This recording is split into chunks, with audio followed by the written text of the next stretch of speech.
Good morning, farmers. Okay, I'm going to try this again. I'm just going to go with this one no matter how bad I screw it up. All right. This is my backyard. We are going to map it out again in a different way, and we're going to look at different possibilities for it. Because I had an epiphany, and as usually happens with epiphanies, changes everything. The only thing that's not going to change is the trees are going to be here on or about March the 1st is when the mail order company mails them. Now, I already figured to put them in the northwest corner of the backyard. So, here's our wooden fence. Here's my wooden fence. Here's my neighbor's fence. Here's the picket fence. Here's the gate. Let's put the gate here. Here's where that rounded in the front is. The picket fence is here. Now, the house is about here. Now, obviously, none of my drawings are to scale. None of them are fancy. None of them are even usually legible. But here is the gutter problem that I found the other day and made a video about, and was so totally embarrassed by all the dog poop. It's a temporary thing because the dog right now is on a lunge line that my horses used to be on, and it's just tied to the back deck, and she can get over here and she poops, and she was up here pooping in front as a temporary measure. You know, like I said, I've lived here for 3 months. Not even a whole 3 months, I don't think. And, so this part of the yard is open. There's a picket fence, in the front that goes around the property line, I guess. And there's wooden fence here and a storage area back behind it. And, railroad ties here. Okay, and this is just open. Now, I want my dog yard to be over here. Like, if the back door... I have trouble with that. I'll say that's not right because the shed is here. That's about where the fence would start. So let's say the house goes there. This is where I get messed up every time, and I don't think that's right either. It'll probably be over here-ish, and this would make the. All right, so we're gonna talk about trees. I'm not gonna even try to do this back door again because last time I had it in the middle of over here, and that's why I had to stop the darn video. Okay, so one thing for certain, we're gonna use this part of the yard. So I would go 10 feet up. This is 60. That's 30. That's 15. Okay, so if this is 60 feet, I want to go about 10 feet up, about 10 feet in. That's 15. Yeah, so that's about right. So let's say here. There's one tree, the standard. I think there's one standard tree, a pear, and it's a cultivar. So it will go here. Then I'll put at least 4, maybe 5 here in a line. Because I want to, 3, 4, let's do 5, because there's 8 trees. And if I do it this way, I was going to do 4 and 4 and put a trench drain here, which I still want to do. However, I also want to have something cool out here for me. Okay. Here's the end of the thing. So I would say the fire pit is about here. So the back door is here. There's a shed with a little breezeway thing here. This is not supposed to be there. Okay, so there's a door here.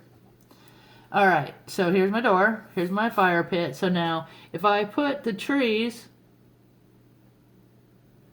10 feet, 10 feet, and 10 feet.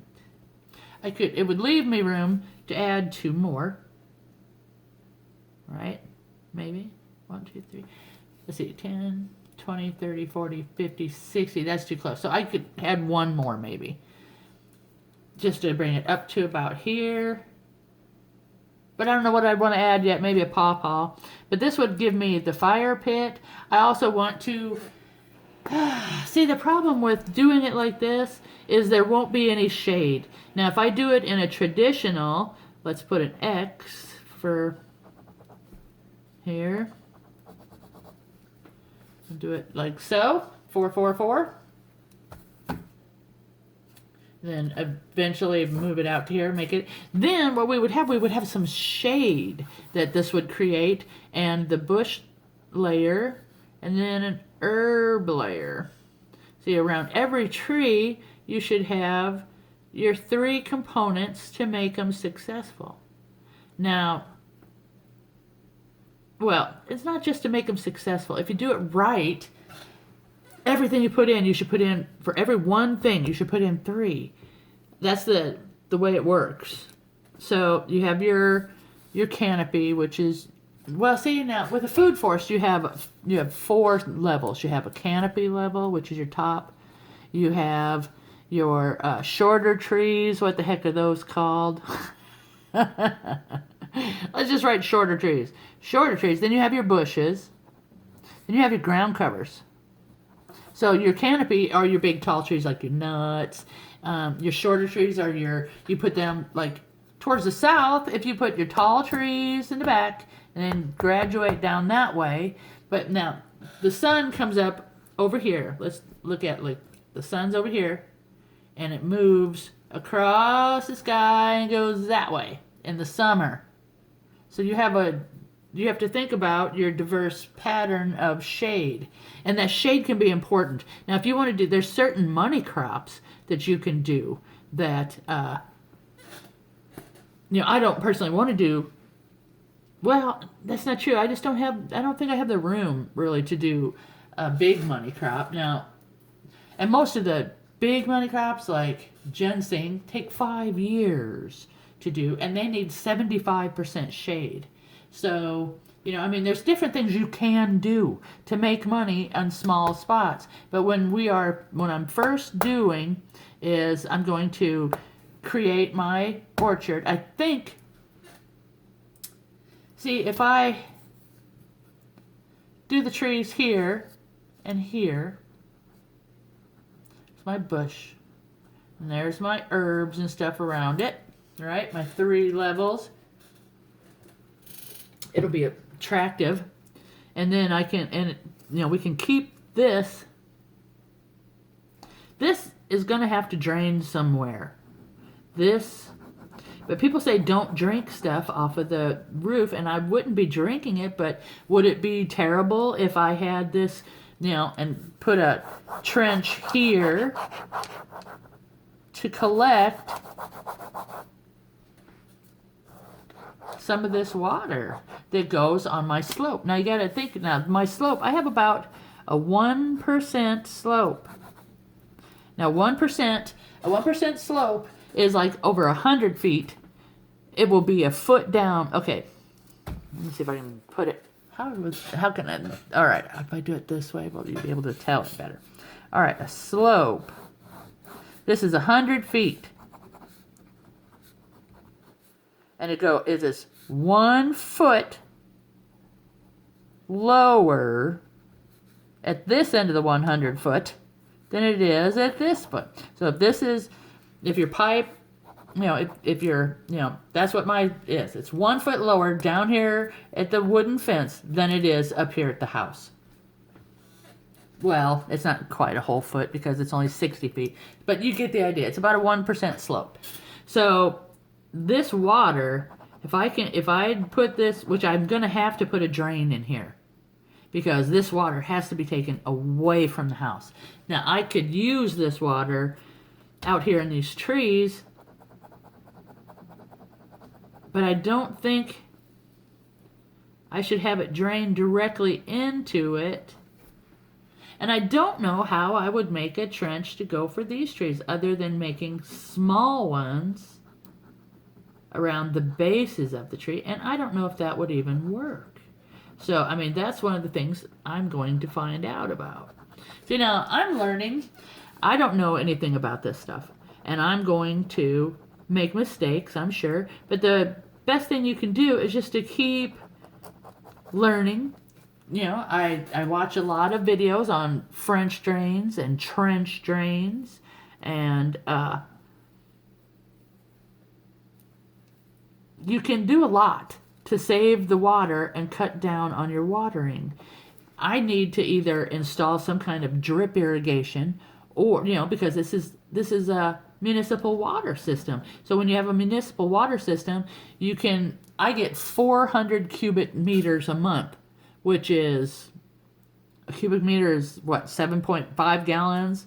And so you get 400 of them. It seems like a lot, and it'll be a lot it would be fine for people, for a family to take showers and wash their clothes and do their normal living, but it doesn't leave anything really for irrigation or for your plants. And in a semi-arid region,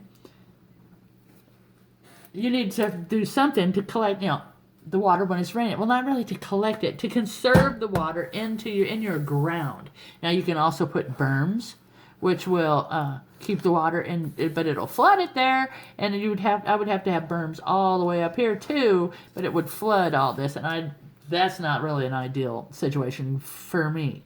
And I don't think it would be an ideal situation for my neighbors, and that's something you always have to consider. So this is my thought. Instead of doing the orchard in a traditional square pattern to start, I'm going to go this way and use bushes. See, now I haven't really figured that out yet. I thought maybe currants, because currants take a lot of sun, right? And that would work for this way. If you put currant bushes around each one of these, that would work, as long as it goes with the tree. And most companion planters, that's kind of complicated too. Companion planting and when to plant. All I do is muddle along the best I can. I make a lot of mistakes, but I learned from my last place by putting gardens in the wrong place and then having to redo them. And then having that scraggly part of grass there when it's growing back until it gets full grass there again. Okay, I think that's it. I think that's probably just about as confusing as it was the first time. So, have a great day, farmers.